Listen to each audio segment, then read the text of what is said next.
राज ठाकरे 2 दिवसाच्या विदर्भ दौऱ्यावर आहे।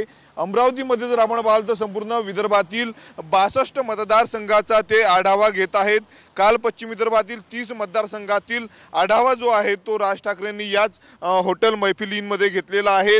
पश्चिम विदर्भातील अमरावती असेल, अकोला, यवतमाळ, बुलढाणा आणि वाशिम या पाचही जिल्ह्यामधील 30 विधानसभा मतदारसंघातील पदाधिकारी जे आहेत ते प्रमुख पदाधिकारी काल राज ठाकरेंच्या भेटीला आले आणि या निवडणुकीमध्ये कशी रणनीती मनसेची असली पाहिजे, कोणा ठिकाणी उमेदवार दिले पाहिजे आणि उमेदवार कोण असणार याची चाचपणी जी आहे ती काल राज ठाकरेंनी जी आहे ती बैठकीच्या दरम्यान घेतलेली आहेत।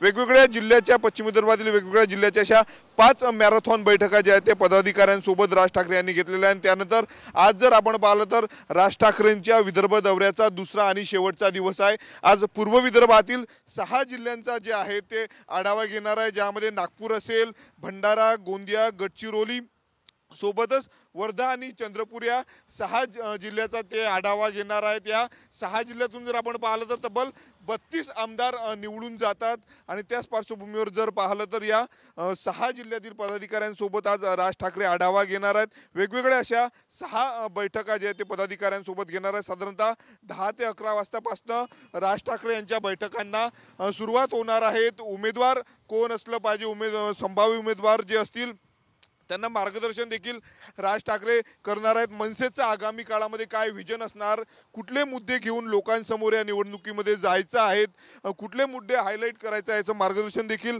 राज ठाकरे या बैठकी दरम्यान करणार असल्याची माहिती जी आहे ती सूत्रांनी दिली आहे। काल जर आपण पाहिलं तर उदय सामंत जे आहेत ते शिवसेनेचे नेते मंत्री उदय सामंत याच हॉटेलमध्ये एका कार्यक्रमानिमित्त आले होते। त्यानिमित्ताने राज ठाकरे यांची देखील भेट घेतली होती। दुसरीकडे गुजरातचे आरोग्य मंत्री जर आपण पाहिलं तर ऋषिकेश पटेल ते देखील अमरावतीच्या दौऱ्यावर आहे। प्रभारी आहे ते 8 मतदारसंघाचा ते आढावा घेतात, त्याची देखील भेट झाली। त्यामुळे बंददार 2 नेत्यांमध्ये काही चर्चा झाली काय हे देखील काल राजकीय वर्तुळामध्ये जर आपल्याला चर्चा पाहायला मिळालेली आहे। आज जर आपण पाहिलं तर दुसरा दिवस आहे आणि या दुसऱ्या दिवसात जे आहेत ते राज ठाकरे मतदारसंघांचा आढावा घेणार आहेत। सक्षम उमेदवार कोणा ठिकाणी देता येईल याचा आढावा राज ठाकरे घेणार आहे। दुसरीकडे भाजप देखील जे आहे ते विदर्भावर लक्ष ठेवून आहेत।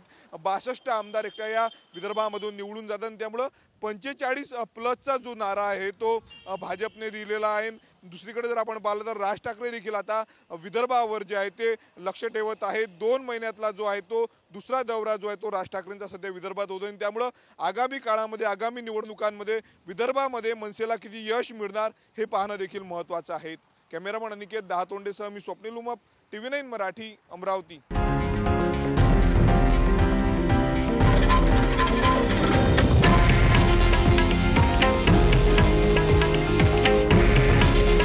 हे आहे देशातील नंबर 1 न्यूज नेटवर्क आणि आपण पाहत आहात TV9 मराठी।